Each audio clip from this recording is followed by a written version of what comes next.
कस्तो डर लाग्छ।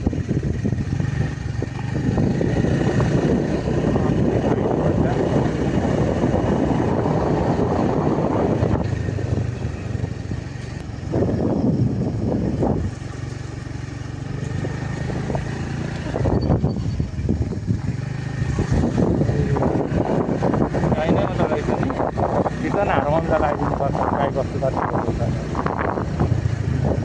अघि धेरै भएको खिच्यौ।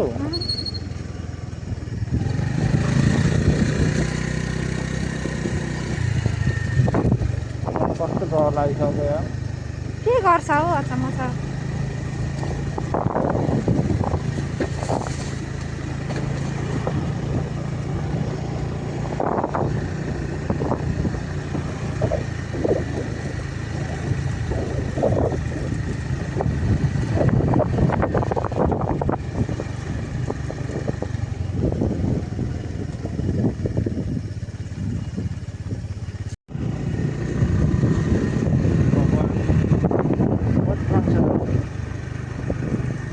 साढे गोरु आयो है, साढे गोरु।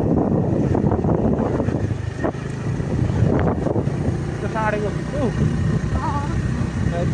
साँच्चै गएको त्यस्तो देखेको थिएन। छोरामा चाहिँ यस्तो डराउँछ यार टिभी त।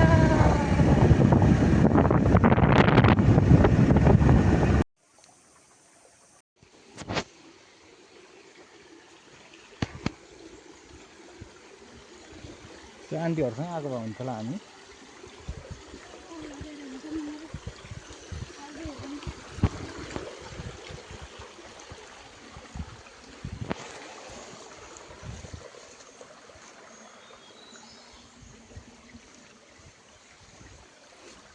वाउ ढुङ्गाहरू गाइस अमेजिङ अमेजिङ।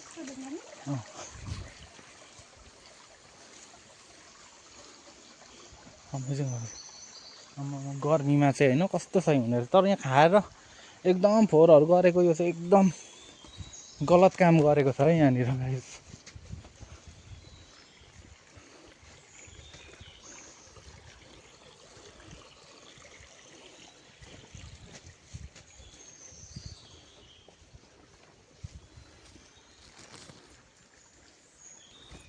यता त नेटवर्क पनि खासै आउँदैन रहेछ यहाँ।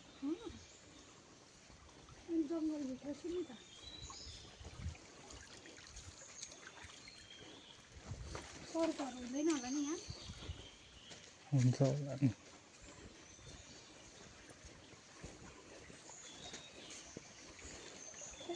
पोजिटिभ एनर्जीमा केही कुराले पनि त्यति सजिलो चाहिँ छुँदैन।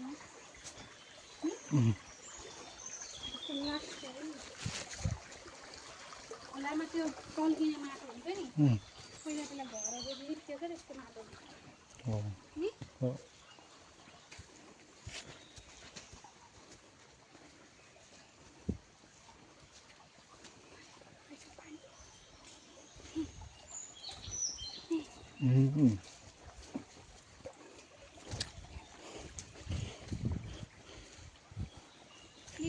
एउटै बाटो कति देखाउँछु ब्लग हाल्नुपर्छ ल। ल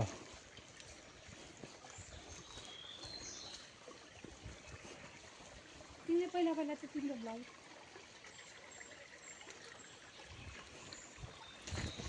तिमीले त्यो ब्लग नि गनाउँदैछ नि। बिरेनुन यहाँ रहेछ गनायो पुरै गनाउँदो रहेछ नि। ल हामी बिरेनुनको डेस्टिनेसनमा आइपुग्यौँ है। खै ए यहाँ चाहिँ हो यहाँ बिरेनुन पानी हो यो रहेछ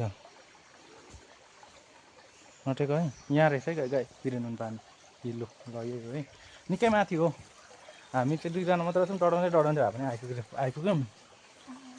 खम न यो हल्का पुग्छ। ल ल त्यो निकाल। यहाँ रहेछ है बिरेनुन चाहिँ गाई यस्तो छ ठाउँ।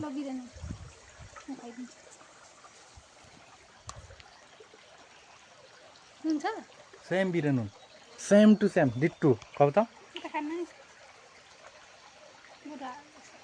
केले गर्नु अब यो केले उगाउनु यसै गर्नु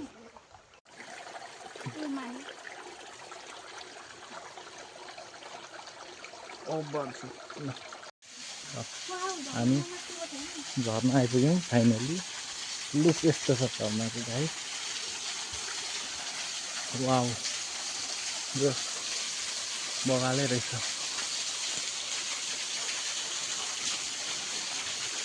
नेपालमै पनि एक्सप्लोर गरौँ भने नि ठाउँ चाहिँ नेपालमा पनि ठाउँ चाहिँ छ है गाइस। एक्सप्लोर चाहिँ गर्नु सक्नु पऱ्यो। बहुत मान्छेहरू यो चाहिँ पूर्वको धार्मिक स्थल सताक्षी धाम हो गाइस। हेर्नु होला यस्तो छ।